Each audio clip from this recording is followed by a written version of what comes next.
What is on tap today at Couz's Corner? We're talking college football recruiting. We're talking West Virginia Mountaineers as they get verbal commitments from two more players on the same day. And both of these young men have unique stories attached to their commitments. So pull up a chair, sit back, relax, and let me serve you up this shot of top-shelf college football knowledge. Let's go.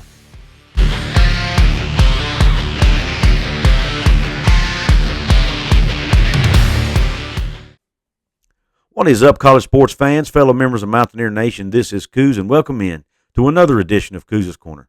So pull up that chair, hit that red subscribe button if you haven't yet. Give me the thumbs up if you like this video. Please share it out with your friends, and also please leave a comment below regarding today's topic, which is West Virginia getting verbal commits from two more players in the 2023 class. Both of these young men have unique stories, which I'll go over. But first, let me touch on the first guy. First young man, his name is Jordan Jackson. He's a three-star recruit according to 24/7 Sports. He stands 5'11" inches tall, weighs 175 pounds. He's out of Fairfield High School in Fairfield, Ohio. According to 24/7, he's the 574th rated player nationally, the 47th rated athlete nationally, and the 18th player in the state of Ohio. So he's a top 50 athlete according to 24/7 Sports. He had over 20 offers from FBS schools. Most notably 4 Power 5 schools, obviously West Virginia, also Purdue, Maryland, and Minnesota. So West Virginia was able to outduel 3 Big Ten programs for this young man's services. The lead recruiter on him was defensive backs coach Shadon Brown. Now, one unique thing about this young man is he actually played running back for the most part in high school, and that's what most teams are recruiting him as. Matter of fact, in one game in the playoffs last year, as a junior, he carried the ball 15 times for 270 yards. But West Virginia wants him as a defensive back. Now, there's very little film on him as a defensive back, but he performed at a 7-on-7 camp this past weekend and was extremely impressive. 2 consecutive times he ran the 40-yard dash in 4.5, so he's fast. He has a 33-inch vertical leap. He's very quick twitch, and they said he dominated the 7-on-7 drills in pass coverage, that he dominated just about every receiver he covered on the day. And I watched, they showed some highlights on that on earsports.com, so check their YouTube channel out. You'll see his performance there, a few clips from it. And he looks really, really good. And when you watch film on him, most of the film has him as a running back, but the few clips I watched didn't show him in pass coverage as much, but showed him coming up in the run game, and, man, he did a good job. He's really good at shedding blocks. He's not afraid of contact. He'll stick his head in there and make a tackle and take a hit if needed. So I like this young man. He's very physical. Seems like he likes to be in there and likes to make contact and likes the physicality of the game, which is a good sign. But the most unique thing about this young man, in my opinion, is the fact that his brother, Josiah Jackson, has actually already committed to the Mountaineers. He actually committed back in March. So even though Jordan has not taken an official visit yet to West Virginia, which he plans on doing later in the year, closer to the season, or maybe even during the season, he has already been on campus multiple times with his brother as they were recruiting him. So we could have, once again, just like the Steele brothers, we could have 2 brothers on the field potentially at the same time for West Virginia, as we have 2 guys both coming in as cornerbacks who are brothers. I think that's very, very neat, and just another unique storyline here for the Mountaineers, and I'm sure that played a role in this young man committing to West Virginia as well.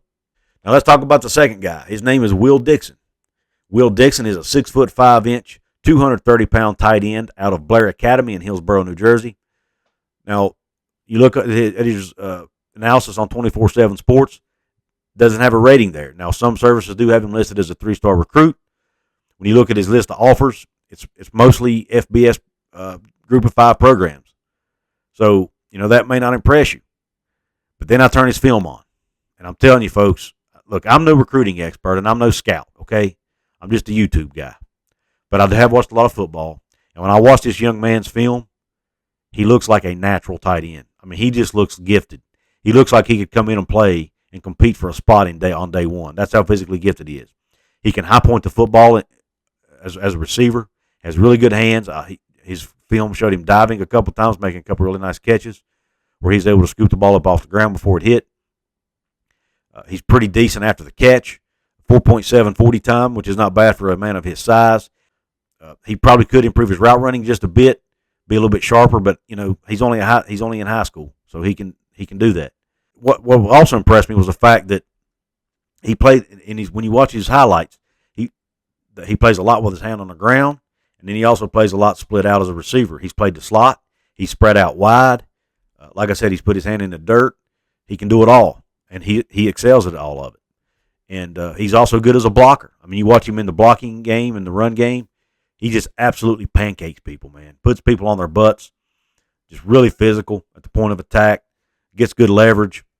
His bend is good for a man his size. He probably needs to do a little bit better job with his bend, but for a guy who's 6'5", I think he does pretty darn good, especially considering the fact he's graduating early, folks. That's right.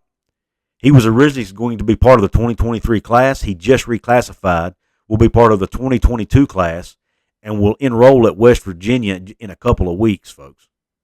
So he will be here for fall camp and will be part of the 2023 or 2022 roster. That's impressive. And I think, honestly, after watching his film, I think he has a chance to earn some playing time. Now, he's probably not going to come in and start over Michael Laughlin, assuming Mike's healthy. But I think he's got a really good shot of seeing the field this year. I think he's that good, folks. I think he's a very underrated young man.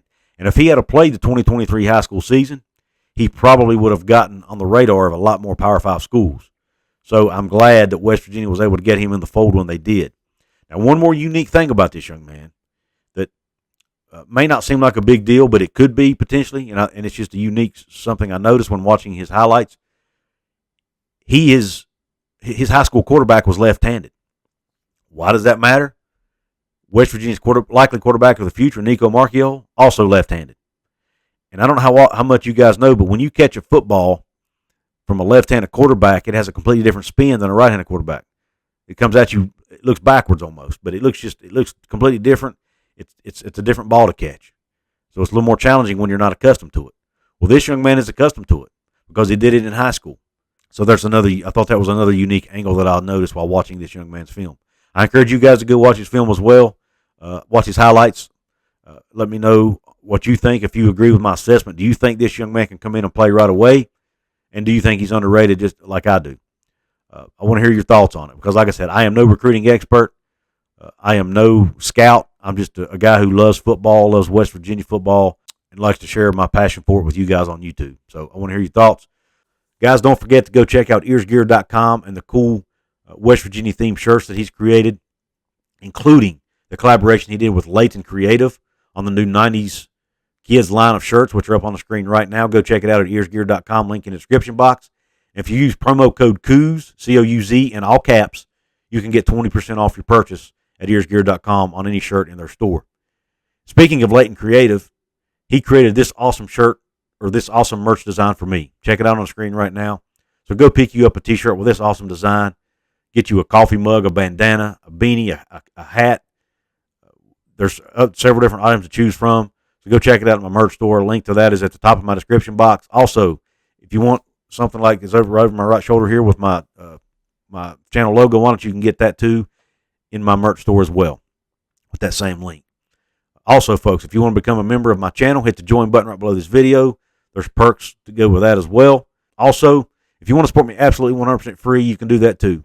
There's 4 ways, like I mentioned in the beginning. Like the video, share the video, comment under the video, and subscribe to my channel. All that's free. It all only takes a few seconds, or a second in some cases. Matter of booping a button. And it all helps that YouTube algorithm, helps my channel and my shows get promoted out to more people, and will help grow my channel organically. With that being said, folks, I really appreciate your support. I really appreciate you tuning into the show. And until next time, Q Country Roads.